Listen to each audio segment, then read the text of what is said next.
bij je stoes nieuwe regels gelden. Niemand mag meer met schön aan de minoes. Ja, ze voelt zich heel goed thuis. Ik had helemaal niks meer te zeggen, wou ik daar niet neer bij liggen. Als ik geen zag kreeg ik op mijn kop. Ja, ze hield de vinger erop. Ik word krank van al dat gezeur en ook van haar odeur. Dus ik dacht, laat mich maar zwiegen, kozen in geen lach meer kriegen.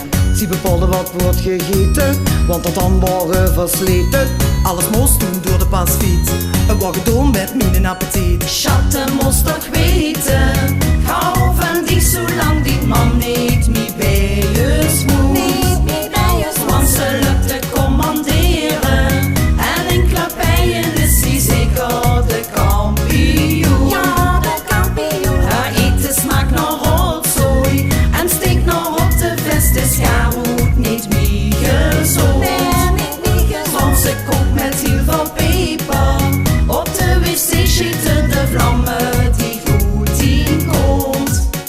Herre zonder herre groette God, charneerde mich kapot.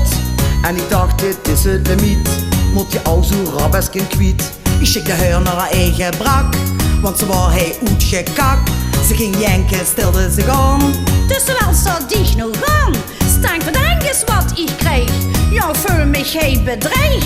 Scheette goed meteen theater, ze ging maar door met haar gesnater. Na de erfeniskind gaan flirten, ik kreeg van mich haar goed geen deurten. Dicht de deur toe, dat was dat. Je hebt nog geen spiet gehad. Schatte moest toch weten, hou van die zolang die man niet